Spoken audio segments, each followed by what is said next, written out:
orain orduan gutiago, euskerarik eta berak proposatu zizkigun Hiruzpalau izen, eta tartian Oskorri. Oskorri berak ezagutzen zituen gure klasikoak, Arrunt Sakon, tartean, Leizarragaren Biblia, eta Leizarragak aipatzen du zulpen horietako baten Oskorri gaitz baita. Oskorri da hori zeru gorri hori, berdin adieraz dezakena, edo eguraldi ona, edo eguraldi guztiz traketsa. Goizez, ateratzen baldin bada, erraten da, arratsaldean euria trumoia dakarrela, eta arratsaldez iluntzean agertzen baldin bada, erraiten da horrengo eguna eguna dela izan. Orduan hori da Oskorri, berdin adieraz dezakena, trumoia handi badakarrela, edo eguraldi ederra. Esategatzen aki, odeiak jaka, emoak jakalat. Dakit, Bizkaia betuna, mena jaka azpeita.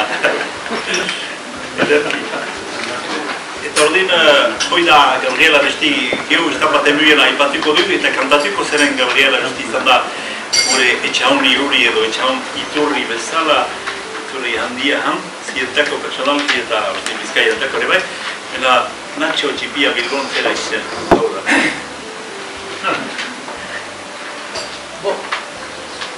Bilbon nik uste gure garai hartan eta euskaldunak oso guti ziren eta oso gutituak gainera.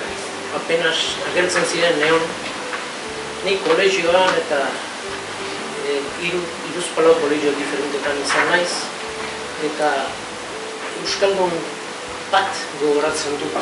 Nik izanen zen gehiago, baina ez ziren ezertako ere agertzen. Etxian, soilik izanen zen haien inguruan, baina karrikan eta etzen agertzen inongo adierazpenik. Eta ni familia nazionalista batian hasia, jakin nuen aski nagusi nintzela, gure familiakoak nazionalistak zirela, zen da Frankoren garaian gauza horiek gorderik izaten dekenik. Gero jakin nuen, gerra garaian, gure osaba batzuk erditu zituztela gartzeletan eta hola, baina gure etxian eta euskararen presentzia eta deusaz. Nik zorionez bagenuen izeko bat, izeko izkongabea, eta asteburutan etortzen zena, Bilbao inguruko herri tipi baten, Lezamako herrian maistra zena, eta herri hura, Bilbotik 10 kilometrora, herri euskalduna zen. Nik pasatzen dituen, Alfarian kontatu diat, eta bakantzak pasatzen dituen antxe, eta nire lagun guziak euskaldunak ziren, eta batuan konturatu nintzen, zerbaiten faltan nintzela, eta erabaten nuen, nik ere, behar nuela hizkuntza hori gure lagunek zekiten eta etxean erabiltzen zuten hizkera ikasi, hala erragien egun batez, nik euskara ikasi behar dut. Karrazik, hori imposible da, zen da oso zaila baita. Errak esateako arantza, ia nola erraten dut arantza. Eta nik belarri aski ona omen nuen eta erra nuen, arantza. Arantza errateko gauza izan. Orduan, honek akaso ikasiko du eta ikasiko. Alaxe. Gero konturatu nintzen nire bezala, justu urte horietan eta errevoluzionea kultura handi bat sortzen ari zela, tartian, jakina Gabriela Eresti faktore handitako bat izan zela, baina Frankoren azken urteak ziren eta hasi ziren mugimendu asko bat, euskal kantua, euskal literatura berpizturik, euskal teatrua, gazteek egina, euskal pintore eta eskultorek haien elkarteak montatu zituzten, eta kulturaren munduan indarra handia eta dinamika oso handia zerien, eta ni ez da konturatu ere gabe, zorionez nire anaiaren bitartez Gabriel Arestiren ezagutza egin nuen, eta bere bitartez, adiskidantza handi bat izan genuen bere azken urteetan, eta mordo bat suerte itzela nik enekien, nik egia esan 18-19 urteko mukizu bat nintzen, eta enekien ze sortea nuen, orduan gero konturatu naiz ez da, eta hil ondoren, baina niretzako sorte ikaragarria izan zen.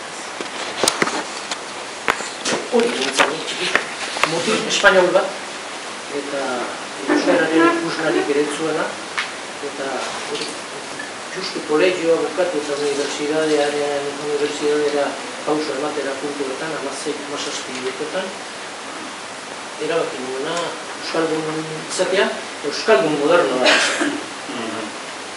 Ez euskaldun tradizional bat, ezen da, herrian bertan konturatu nintzen, bazirela hor beste euskaltasun diferentia. Errate baterako nik gitarra jotzen nuen, eta kantatzen dituen kantuak, eta hasi nintzen Iparragirreren kantuak kantatzen, eta batzuek erraten ziaten baina. Zer lotxarra, beha nola osatzen zara gitarra espainol batez ibiltzen. Nola da posible, gauza horrela planteatzen, hau ez da posible, gitarra ez da gitarra espainola, gitarra da instrumento universal bat. Kuki kantatzen hasteko deitu nahi kantuak zeren, Arrieta batek idatzia dutzen dute, hori nik zaibete eta... Arrieta ez duzu zabetzen. Juan José Antonio? Ez. Arrieta hau da poeta giputzu bat, ama Bizkaitarra duena, makinakoa, eta eta gipuzkoarra, baina kasualidade zen da bat justu muga herri batekoa. Ez, aita mutrikuarra da, zer, mutrikuarra eta ama Bizkaitarra makinakoa.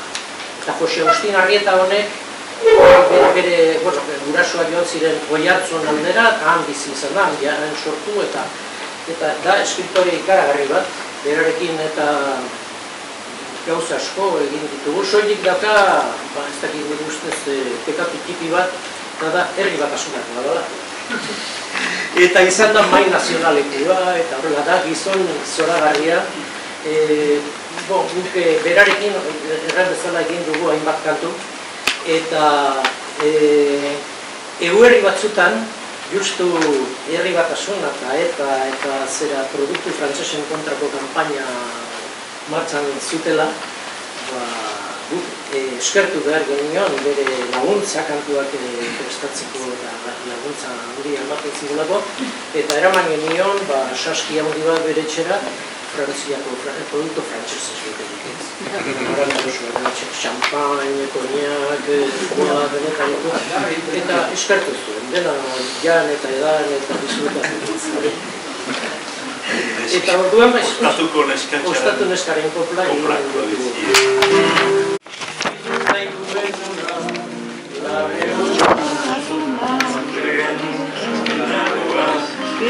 Nereko kultuna Eperragaritzak kanta Eitzeko sakura zanta Ietu gorria diareio Igareta odol kanta Belar gainean bildotza Aizea lehundu otza Etxaiu batzen zarataitza Gorrotoaren ostotza Oiarrak arrokalparra Zezena ez da koldarra Espainoldean oso daukate Nire zen argaizan garra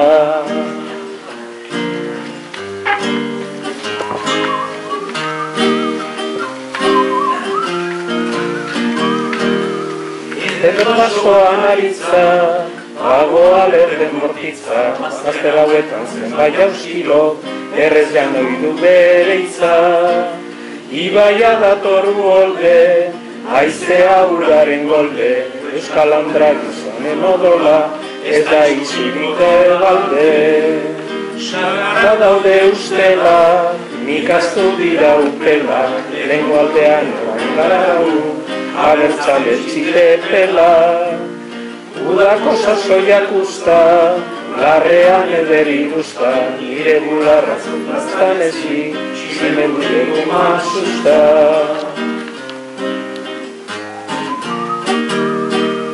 Artua zaitu zoritu, Sagarrondoak gorritu, Noiz itzuli itxaropena, ez zaigo gotikak ditu. Euriak mardudario, elurrak irudio, nire bihotzak ez dezaizuke, sekulan esan giro. Unzoak dira igaro basoa, Basua dira bonbarro, nire magalgozoa daukazu, zatozkenean nabaro. Zelaiak badu esia, ereina dugu hasia, nire erreietan ernatuko da, askasi ezin ezia.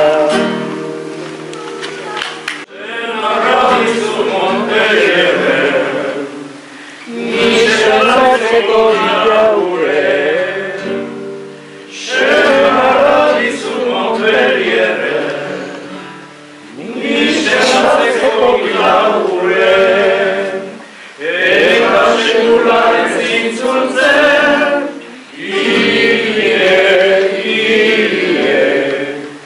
eta sekularen zintzuntzen, alamezon,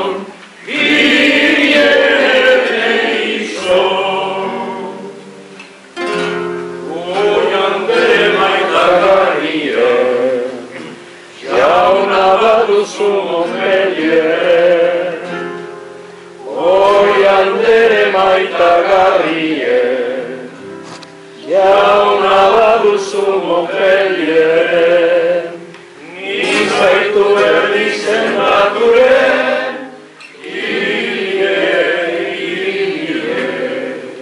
nik zaitu berri zendature, alamezon,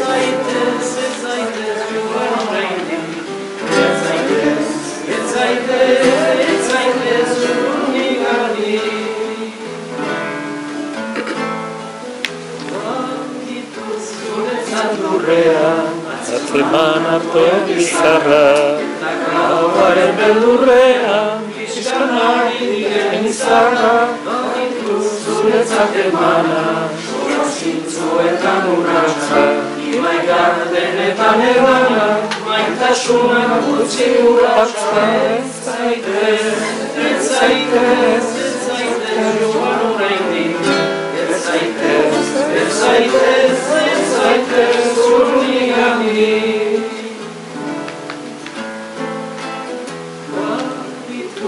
Zuretzat bildua, egietan adilezurra, baldarrak isildua, dituen egien gezurra, ez duzu sufritu nahiko, ustaiak izeman kaldetan, halakan zauden muturiko, nire bine garren maldetan, zainik ezakik nolatan, zurekin joan, udarik gabe olatan, betiko usoriko duan ez zaitez, joan nahi, ez zaitez, zurrunigandi, ez zaitez, joan orain, ez zaitez, zurrunigandi.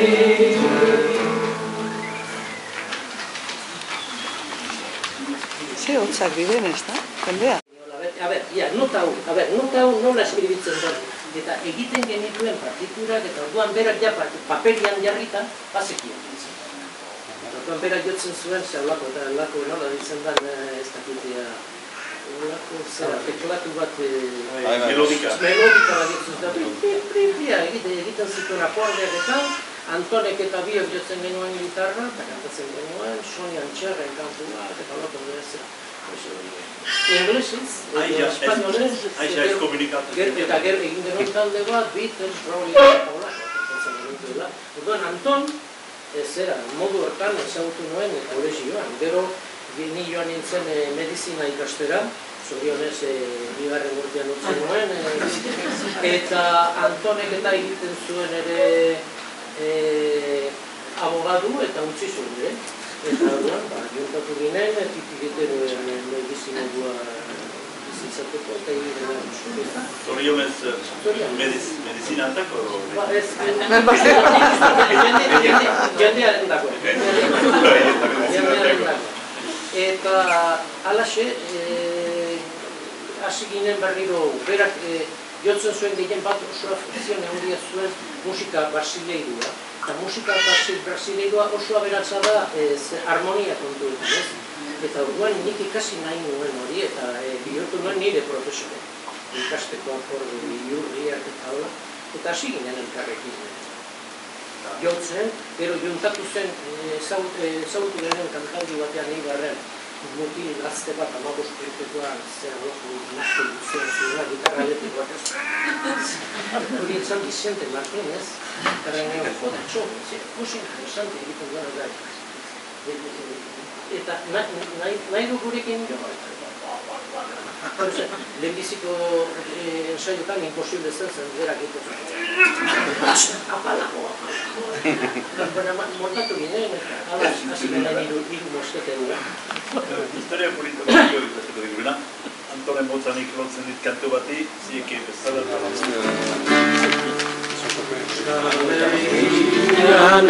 euskaraz, dugu hitz eta jolaz, lan eta bizi euskaraz eta hortaragoaz. Garaia noiz bai dezagun, uda hori galedo irabaz. Zabalbideak eta aireak gure hizkuntzak aldezan arnaz. Bada garaia noiz bai dezagun, uda hori galedo irabaz.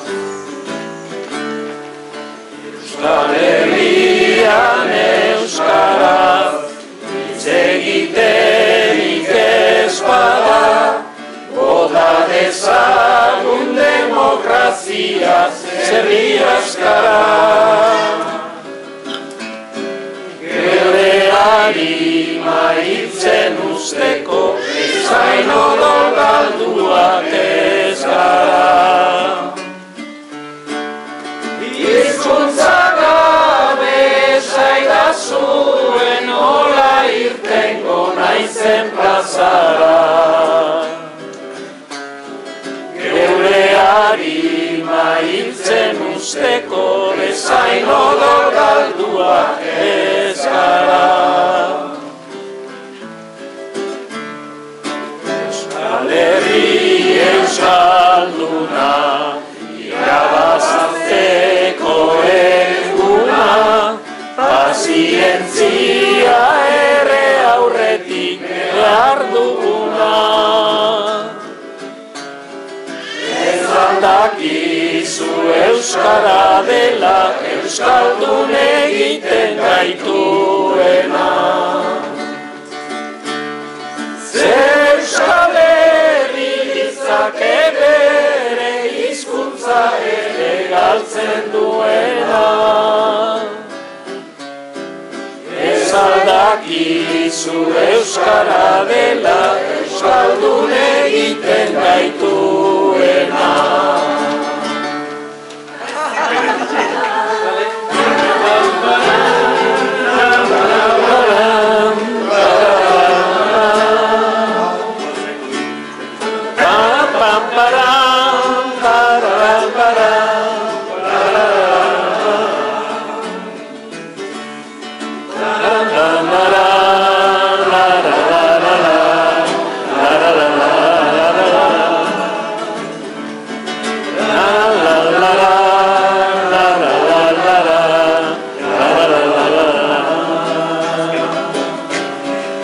Euskal Herri eskalduna, irabazteko eguna, pazientzia erre aurretik behar duguna. Ez aldakizu euskara dela, euskaldun egiten gaituena. Euskal Herri ditzake bere hizkuntza ere galtzen duena. Ez aldakizu euskara dela, euskaldun egiten gaituena.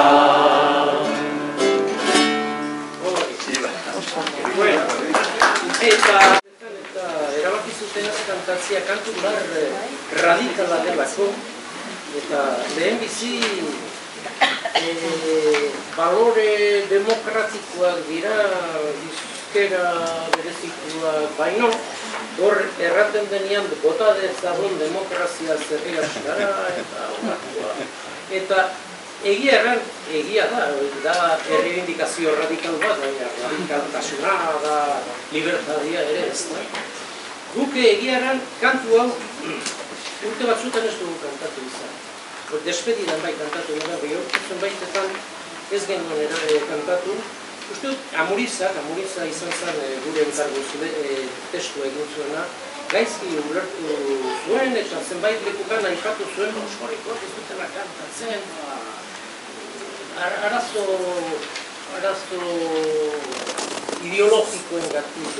Eta ez zen hori ez, asuntua zen oso urte latzak izan zirela, eta benetan orduan urte berunezko urteetan erabaki genuen, errebindikazio hau eta modu honetara adierazita gehiegi lotzen zala violentzia aplikatzen zutenekin, eta egin genuen beste kantu bat euskararen puntu inguruan, hainbat arrakasta izan ez zuena, zen jendiak eta seguruna kriterio honez maite baitzuen kantu radikala, eta berriz ere, ja armak isildu zirelarik, hasi ginen berriro kantu horretan. Goko gehia, banian gogo batzeko eta zu bai zuzena jokera egiteko, zentsura Espainian eta zentsura aipatzen albada Euskal Herrian ere bai. Bueno, guk zentsura eta isunak multak eta izan ditugu frankismo garaian, baita ere detenzioak eta ostia batzuk ere komisarian hartuak gara eta denetarik ez, normala dana. Baina larriena izan da, etaren aldetik izan ditugun 3 atentatu saio. 3 aldiz. Behin emaztea hemen duzakat eta egiratzen badin bat duzue sudurra, pixkatu perskuri dautza, etar batek sudurra hautsi zion ustaritzen, Udako Euskal Unibertsitatea egiten zonarik. Egin zuten Udako Euskal Unibertsitatearen antolatzaileek dei zabal bat, urte batez ez dakiz urtetan izan zen, 95-an zen da guria karritakaratu genuen lehenbiziko disko tipia, eta semeak. Gero kantatuko dugu. Kantu horrek arrakasta handia izan zuen, eta gure kontrako ezker abertzaleak egin zuen kanpainak eta indarra galdu zuen. Bueno, orduko ja bi atentatu izan, bat atentatu izan zena Gipuzkoako Ormaiztegiko herrian, bomba bat jarri ziguten eszenario azpian, eta justu egun hortan zorionez euria egin zuen, eta aldatu behar izan zuten taula, eta desmontatu plazan zegoen taula, eta korrika baten eraman Eleizako arkupetara. Eta orduan, libratu ginen, Gero, kantaldi hartan eta nik kantatzen bilela lehenbiziko izan zen, Antonek nirekin kantatu zuen bigarren edo hirugarren aldia. Bigarren. lehenbizikoa bezperan kantatu genuen elkarrekin Oñatin, eta bigarrena izan zen Ormaiztegi. Oñatin eta Ormaiztegi. Eta kantonek bat zeraman olako gabardina luze bat, eta botazizkioten arrantzak edo harriak edo ez dakit zer, eta zerbait bazen guztiz larri baina, eta kantatzen ari ginela lehenbiziko lerroan egon zan mutil ilegorri bat denbora guztian olako hemen pipa bere zean, eta ez, hijo puta denbora guztian. Hango Ormaiztegitik atera ginen gure atzetik manifestazione bat genuela, kantatzen zigutela Que viva España, orduan oso modan zegoen eta Que viva España, la gente, eta atera ginen herri hartarik. Kantaldia antolatu zuten orduan eta sextakoak zirenak LCR, troskistak eta orduan karteletan oskorri zegoen anuntziatuta zegoen karteletan oraindik Frankoren garaiak ziren, jarri zuten oskorri eta sexta. Adierazirik gu eta sextagoak ginela, Espainiako polizien eta Guardia Zibilen aurrean gu denunziaturik etakoak ginela ez ginen, baina karteletan jartzen oskorri eta sexta, Eta atera ginen herriartarik kantu horren doinutan, Que viva España. Eta orduan egun hartan libratu ginen Uriari esker. Gero jakin genuen oso historia tristea da ze. Gero jakin genuen goizean antolatzaileek lagun baten, zegoen lagun baten deia jaso zutela kantaldiaren suspenditzen. Guk ez genuen herri hartan kantatzeko deretxorik eta suspenditu behar zuten. Eta antolatzaileek esan zuten, kantaldia eginen zela, eta deia egin zuen neskak, handik urte batzutara, etak berak garbitu zuen plaza baten bere semearen aurrean. Oso, dirigente handia izan zanetan, eta deia, gure kantaldia suspenditzeko deia egin zuena, etak berak garbitua izan zen. Oso triste. Eta beste behin, Oiartzungo Karrika Deiritzon barrioan kantatu behar genuela, orduan ez genuen jakin, baina geroztik enteratu ginen, bomba bat jartzeko asmoa zutela ere, eta azkenian ez zuten jarri, gure taldean ibilitako flautista batek, Baionan bizi zenak, gure aldeko egin zuelako, bera etarra zen, gurekin ibilitakoa, komandante Patxaran pinturas, flautista bat ez dakit ezagutzen zuen, arek jakin zuen, gure kontrako atentadua zegoela, eta berak geldiarazi zuen. Hori izan zen, bigarrena, eta hirugarrena kontatu duguna, kontatzen genintzana, hirugarrena, 76an, Ustaritzen, atera ziren, lehenbizi, dei bat egin zuten Euskal Herriko kantari guziek nahi zutenak parte hartzeko klausurako kantaldian, eta orduan gu apuntatu ginen, oso gutik apuntatu ginen, baina tartian Beñat Sarasola, eta Manes Paola uste dut, eta guk gau hartan kantatu behar genuen Nafarroako Ulzaman, eta oso berandu bukatu zen kantaldia, eta berandu heldu ginen Ustaritzera. Eta gure aurretik kantatu zuen Beñat Sarasola, eta etar batek ziaro mozkortuta zegoela, konfunditu zuen Beñat Sarasola Nacho de Feliperekin. Botila batez, botila utzi, eta joan zen bere gana, jogularraren egitera. Eta dirudienez ez, geldi, Beñat Sarasola omen da, eta gu hildu ginen.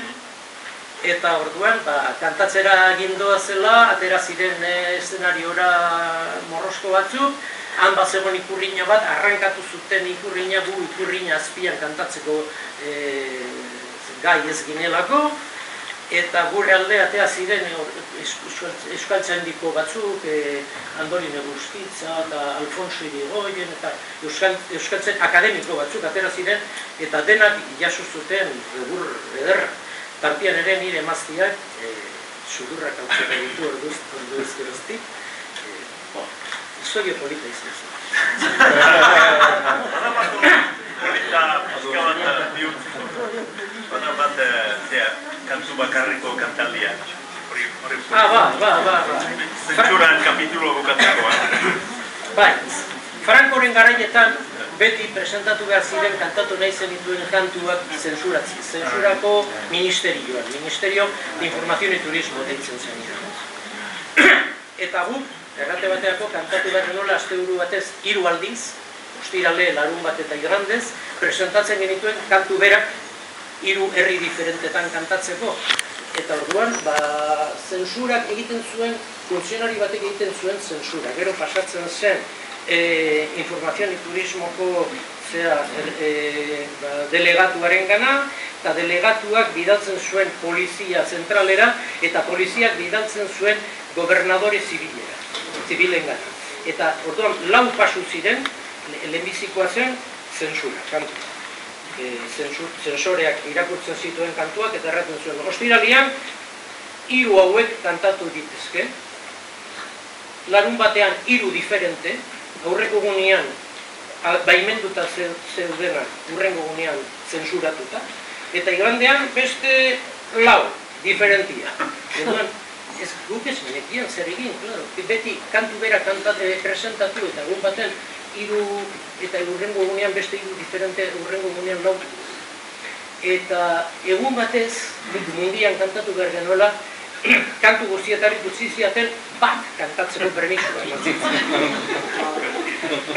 Orduan joan nintzen teatrora, mundiako teatrora, eta beti etortzen zen polizia bat, olako tailer batekin, kontrolatzeko ze kantatzen zenuen, eta kasete Philips batekin grabatzeko zer erraten eta ze kantatzen genuen. Orduan nik kantatu nuen kantua,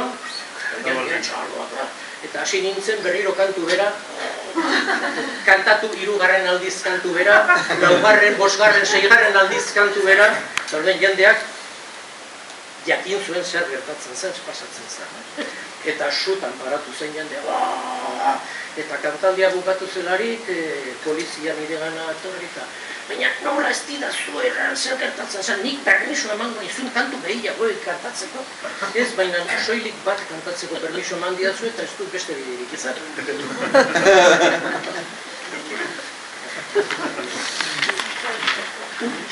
Bai,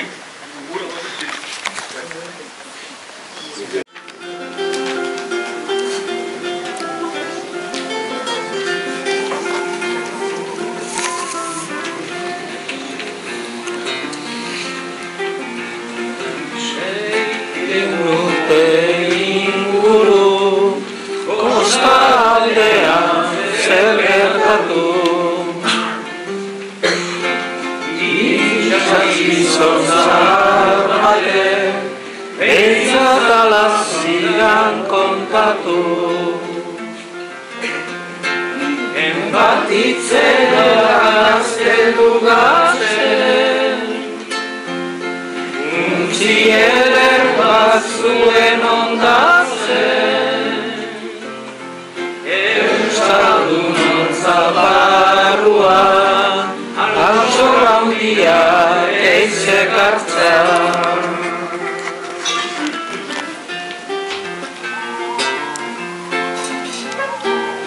Igazudako oiz batez eguzkiaren lehen printzez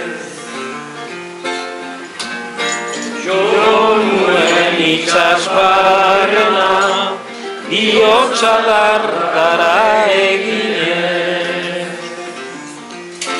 Murgildu nintzen urgardenetan Arrakatu ondiare aitzetan Antzegoen tinkaturik Gorolioa ez alirik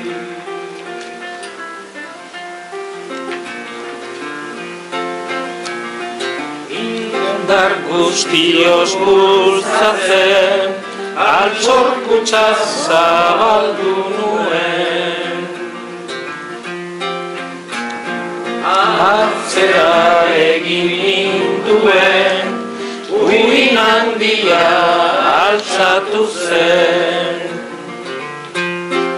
Inorez zapaltzeko gogoa, zapatuak ez izatekoa, hau da gure urguilua, altxor guztien iturria. Eta hola ez pasan, sarna zatela kalabazan, ipuitzi barregarria, kontatu nizkizuen plaza. Jakin badela Gaztelugatxe Bizkaian, badela lekzio bat bakin edo eserrago barkos. Gazteluga. Gaztelugatxeko handeria, ez dit ikusi mena Gaztelugateko txeko handeria hua. Bai. Ipuin baten modu. Bada Bizkaian ipuinak errematatzeko formula bat. Eta da, eta hola ez pasan, alabazan, sarna dilak alabazan, eta irten nadila Derioko plazan. Eta Derio da Bizkaian plazarik ez duen herri bat. Derioko herriak, Derioko herri zaharrak ez du plazarik, eta orduan horregatik erraten da, eta atera nadila Derioko plaza. Postorien bidia kaleki berrogeita bostut furgoneta batetan nola pasatzen da. Kantalia bi honen eta bidazia. Lehen kontuak eta ditugu, eta berrogeta 6 urte egin ditugu. Berrogeta 6 urte egin ditugu, ez da gaizki. Horrekin ana ideo natzuk baduzula gehiago hori. Matematik txik. Eta beriala konturatu ginen leku askotarik deitzen zutela. Akit, aldeko eta kontrako kanpaina gora eta bera, leku askotarik deitzen zuten, eta bazeran erabaki beharra edo mediku izan, humanidadearen kalterako, edo bertzenaz, musikai kantari bihurtzea eta alaxera. Espainiaren kalterako. Hori nik uste du baiaz, eta historia latzak dira ere zen da, ni Mikel Laboaren lagun handia nintzen, eta Mikel Laboa bidali zuten gure kontatzen da, herri Laboa integratu izebilen talde hartan Estokamairun, bazen gizon bat erdi komisario politikoarena jokatzen zuena, eta arek bultzaturik erabaki zuten gure kontrako boikota egitea. Beraz, boikota zen, guk kantatzen genduen kantaldietan, haiek ez zutela parte hartu. Beraz, gonbidatzen bazuten Estokamahiruko kantaldiak ez ziren Estokamahiruko kantari guztiak batera, beste batzutan kantatzen zuen Mikel Laboa, Mikel Ertxundik, Xabier Lete, Marilur de Xiriontok, ez dozeinek kantatzen zuen, eta beste kantari batzurekin, gurekin esaterako. Baina erabaki zuten gurekin zutela deus sekulan gehiago kantatzen. Baina ez zuen efektu hondirik izan zen da beste kantariek kantatzen zuten gurekin. Orduan egin zuten beste bilera bat beste kantari bat guztiekin, erranez, era berean gurekin kantatzen baldin bazuten haiek ere boikoteatuak izan ziren.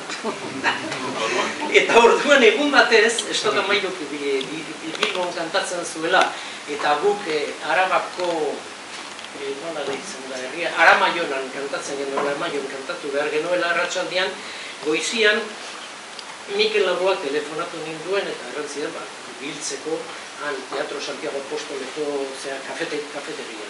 Eta bildu ginen, eta berari eman zioten paper txusi hori, guri erraiteko, gurekin ez zutela aurrerantzian kantatuko. Eta kantaldi hartara joan ziren estudiante batzuk, universitario batzuk, eta egun hartan montatu zieten ez dakit zer zelata. ez ze arrazoirengatik, uste dut peseta zaleak esaten zuten diruarengatik, gezurra zena, ez dut amairukoek ez zuten kantatzen diruarengatik, egin zieten lio bat, hori euskaldunen artean oso normala da, beti batek erraten duela, bestetzea kontrakua, eta orduan zabaldu zuten leku guztietatik osorrikoak izan ziren, osorrikoak Aramaionan kantatzen da. Baina, halaxe, olako historio tristeak, gaur urte askotan egon gara hori dena gorderik, baina, denbora da, gauza hauek ataratzeko eta kontatzeko zergatik erazan. Dibili eta balata, hori zitxekelana, hausitik kantazia. Hori ez dugu korla kantatzen. Hau kantatu behar despedida. Kantua, lehokezten ezagutzen ez diana. Funeral Fondangua. Hau, iparra deukan egasi joan, Fandangua, hortze duzu fandangua, geure gustukoa.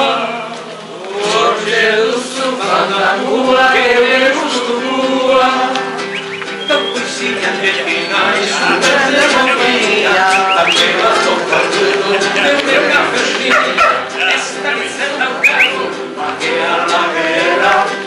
Iba la espada, egin dut buskerra, fura, fandangua, hortze duzu fandangua, geure gustukoa, hortze duzu fandangua, geure gustukoa. Zerbait egitekotan zuzen eta arte, zorriban garbitu dut pistola bate, horrein aldurinago, beldurrez beteta, muniziorik gabe, gelditu naiz eta, fura, fandangua, hortze duzu fandangua, geure gustukoa, hortze duzu fandangua, geure gustukoa.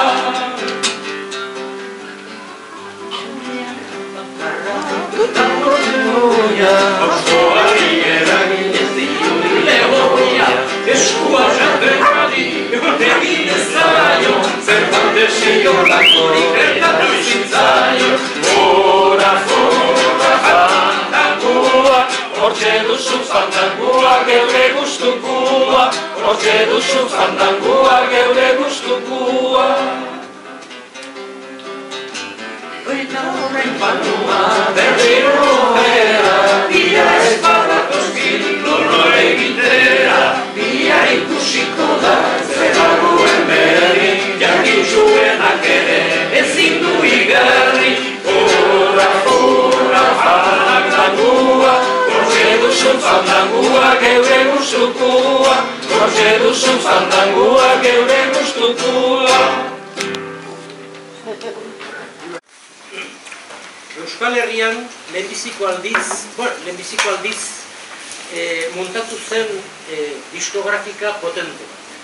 Lehenagotik ere egon ziren, iparralduntan, bazen Agorila, eta bazen Goiztiri, ez dakitzen bat, hainbat disko tiki eta argitaratuak, eta gero, bestaldian, muntatu zen ere aski Zugameiruren inguruan diskografika poli bat, eta Iñaki Beobidek kudeatzen zuena, baina guk ez genuen aukerarik Euskal Herriko diskografikakin erregistratzeko, eta egin genuen etxian, lehenbizi Oskorri sortu baino lehenago, egin nuen nik bakarrik maketa bat kasetetan, eta etxian egiten genituen kopiak kantaldietan saltzeko, paperak eta ere egiten genituen olako zera eskuazpiko fotokopiak eta egin genuen ia 1000 kopia, banan egiteko 1000 kopia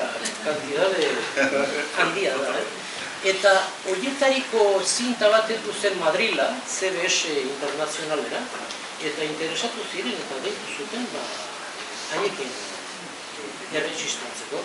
Eta ben, erren ebeizke, nien naiz ja solista moduan ibiten, orai abadakagu talde bat Oskorri ditzen, oso ongi, Oskorri moduan, eta orduan egin genuen lehenbiziko disko tipi bat, aita semeak diskortan zela, eta hain despistatu zebiltzan amerikanoa zen da, azkenean CBS amerikanoa ziren, CBS da kompainia estatu bat. Eta atera zuten lehenbiziko tirada kantuaren diskoarena Nacho de Feliperen izenean. Guk bidali genian azala eta dena, Oskorriren, oso pintore famatua gure laguna zanak eginiko portada batez, Bilbon erdik, eta Oskorri zan, biztan ez, baina barneko etiketa hortan jarri zuten Oskorri jarri beharrean Nacho de Felipe. Ez dakizue, kontratua firmaturik eta dara, hau talde badela, eta Oskorri deitzen dena. Bigarren tiradatik aurrera, konpondu zuten kontua, eta argitaratu zen Oskorriren zen. Eta disko horrekin, iparraldian ere, aski ezagunak egin ginen, gogoratzen naiz, Barrabas ezagutzen duzuela, seguru. Barrabas Mintxoriak taldean kantatzen zuela eta guk kantatu behar genuen ez dakit zein herritan, haien sonoarekin, eta hasi berriak ginen, eta ez ginen bereziki ezagunak oraino, berak omen zuen etxian diskoa hori Nacho de Feliperen izenean argitaratua, eta nahastu zuen izena, eta presentatu nuen oso izen italiano batez, eta orain kantatuko du Filippo Di Naccio. Filippo Di Naccio eta bere taldeak. Eta Nicola Di Bari eta olako Pepino Di Caprio, Filippo Di Naccio. Eta bueno, kantu honek zeranik gripe egun batez oean egina, apaiz batekin, begira, lehenbiziko kantua artiklerikala izanik ere, bazen Lezamako semia zera tez zintzo bat, Mikel Zarate deitzen zena, eta arekin moldatu nituen Gabriel Aresti ezagutu aurreko 3-4 kantu. Eta bera, peza izanik eta gure familiaren ezaguna eta jakin zuenean Gabriel Arestirekin nenbilela, bere obligazionea kumplitu zuen eta gure familiakoen gana jo zuen erranez, kasu Nachorekin komunistakin dabil eta komaina zegin du. Aita semea eta bernan daude, amada baioa. Aita semea eta bernan daude, amada baioa. Ikusi beharko dugu, behizena auzoan, berio ere faltako trapuzarrikakoa. Aita semea tabernan daude, amala baiokoa. Aita semea tabernan daude, amala baiokoa. Eta lapurreko ostu dute, ugendukana etxean, eta gukaude ikusi, beti inoren menpean. Aita semea tabernan daude, amala baiokoan. Aita semea tabernan daude, amala baiokoan. Geurea du erru guztia, geurea dugu osoa, ezin horiba errua bota, Euskal Herria hiltzea. Aita semea tabernan daude, amala baiokoan.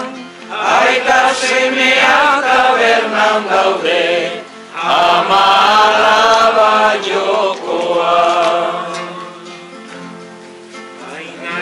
Gaztela dauka, etorkizuna eskuan, ez zaigu hilgo Euskal Herria, ni bizi artean, aita semeak tabernan daude, ama alaba jokoan, aita semeak tabernan daude, ama alaba jokoan.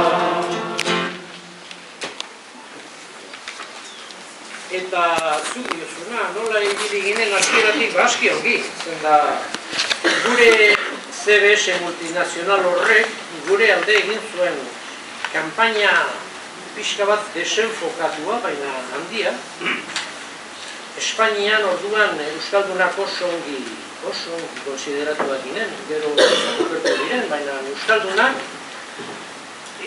eta etaren gintza armatua, Espainiako zera justu Frankoren azken urtietan, eta oso ongi konsideratu izan zen gero, ja urrengo fasean ez hain ongi, guztiz gaizki, eta CBS-ek gure alde egin zuen kanpaina bat, nahi dut esan desenfokatua zen da ura etxe komerziala zen guztiz, eta eramaten gintuzten Madrila promozionearen egiterat, aldizkari eta errebista, magazin bitxienetara, bihotzeko kontuak kontatzen dituzten hola, lekturas, eta guk erraten garen baina. Hau ez da gure mundua, hau ez da gure publikoa, ez gu beste. Baina egin zuten kadena ser dela Espainian irrati kate potenteena edo irrati pribatuetan izendatu gintuen urteko talde Espainia mailan.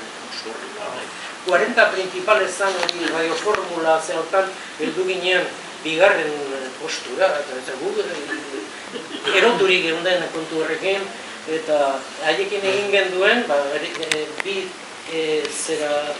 single, aita semeak gero egia da, nik ikusi-totelako, eta gero egin genuen Gabriel Arestiren Abenezko lehenbiziko LP handia, bigarrena Etxepareren kantuekin, eta luzatu nahi izan zuten beste 3 urtez kontratua, eta erran genien, ez erienzala gure mundua, gure Euskal Herrian gure kontrako kanpaina guztia ezabaturik zen, eta orduan lehen aipatu dugun diskoetxe hortan Xoxoan onartu gintuzten, eta hasi ginen Xoxoakoekin garabatzen, gero Xoxoako kudeatzaileak, gerenteak negozioa ikusi zuelarik Euskal Telebista sortu zenean, eta montatu zuen estudio handi bat telebistaren egiteko, eta utzi zuen diskoen kontu hau.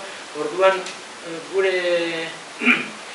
gure bitartez kantari eta talde mordo bat desenbokatu ginen elkarrekin. Oraindik elkar soilik Baionan zituen bere zera, eta justu orduan sartu ziren ere Donostian beste linea bat, eta montatu zuten estudioa, gure teknikoa Jan Fokazzona pasatu zen elkarreko teknikoa izatera, eta ordutik hasitzen pixka bat elkarren diskografikaren azkenean.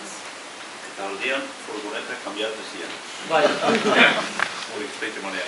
hasi ginen aski goiz, 1918an egin genuen Alemanian lehenbiziko bira handia, unibertsitateetan eta horra, baina bira aski handia egin genuen, eta Espainian ere asko kantatzen zen. Kintzunian Alemanak zeren... Bomba bat jarri ziguten, bomba bat Madrilgo Teatro Alcalaan bomba amenazu bat, teatroa kantaldia egiteko zela, jende guzia atera behar izan zuten, polizia sartu eta dena harakatu, pare bat ordu jende guzia karrikan zela, eta azkenean erabaki zuten han etzela deus, eta berriz sartu zen publikoa eta egin zen kantaldia. Este grupo es una bomba. Bomba. Alemania entzinean harremana zeren Kurt Weill eta Bertolt Brecht aipatzen duzu, eta oskore sortu zen, Eta Alemanian zinien zerbait harreman edo mundu horrekin, gorri mundu horrekin eta nahi ditera da... Ba, nik uste, bereziki, bazen aldizkari internazionalista bat, ez nola ditzen zen, eta haiek interesatu ziren oskoriz, ez dakit zer dela, eta lagunak egin ginen, aldizkari hortako zuzendariarekin, eta arek eraman gintuen, lehenbizi Alemania Occidentalera, gero joan ginen Orientalera ere, pare bat aldiz, eta Alemanian egon gara hiruzpalau bira handi, eta beti izan da Alemaniako gorrian eta zera. Bai, Alemanian bazen mugimendu handia ekologistak eta oso berdeak eta berdeak izan baino lehen, mugimendu oso handia eta oso ondo estrukturatua kulturetxeetan eta hola, eta haien zirkuitoetan sartu dira. Alemaniatik Parisera? Parisen gutitan egon gara, baina bai egon gara. Bena, edo Pariseik sohuitan, eta Emaite Katalin idazti zien poeta sohuitarra zen, Ion Miranda. Eta untsa kantatzen bada besteetan hola, untsa egoten bada duila tazino. Herrian badalore, eguzkili grabelin zuzait. Segurako da betiko, galdu zaitu Katalin. Hilderrian badalore, euskili grabelin. Zuzaituzte badutuzte, ongaritza Katalin. Ene maite Katalin. Segurako da betiko, galdu zaitu.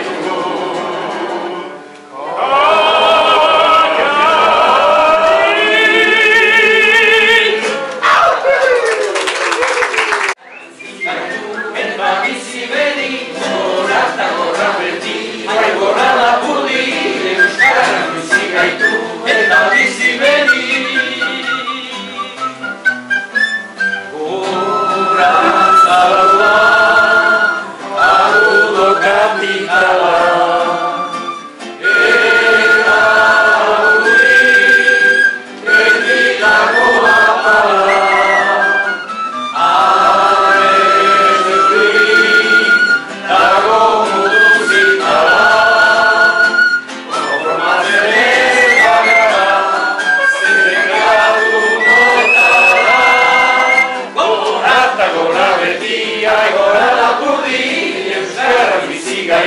Eta bizi bedi, gora eta gora beti, gora lapurdi, euskara bizi gaitu, eta bizi bedi.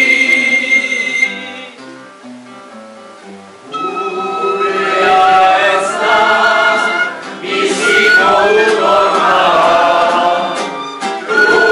lurratzeko, aintzurra eta para.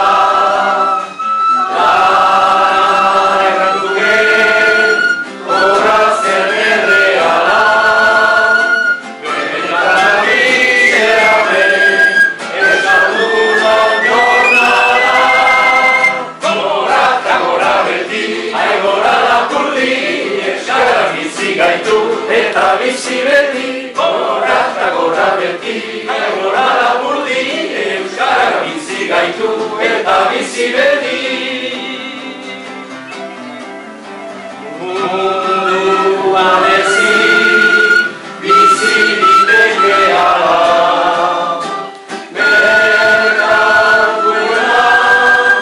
dena gorako ala.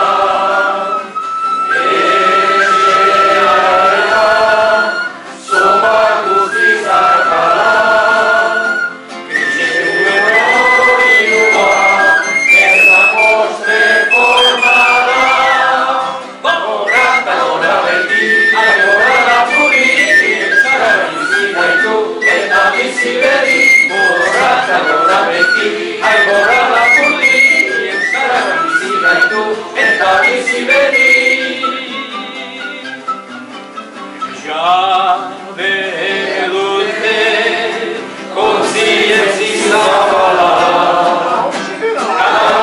kakak dute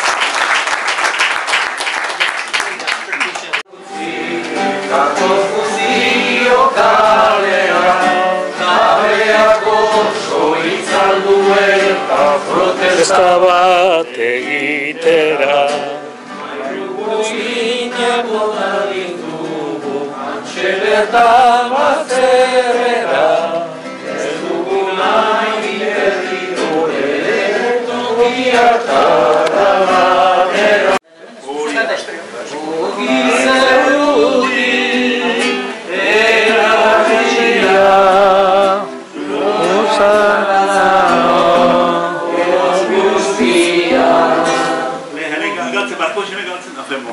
Izan da Goizoskoi Biharko dena Itziturri Hortzian izan da Goizoskorri Biharko dena Itziturri Bilbon barko xene Egunkoa Berdin biharra Etzikoa Euskara plazan Agertua Hau da ingure Bekatua Hau da ingure Bekatua Hortzian izan da Goizoskorri Biharko dena Itziturri Hortzian izan da Goizoskorri Biharko dena Itziturri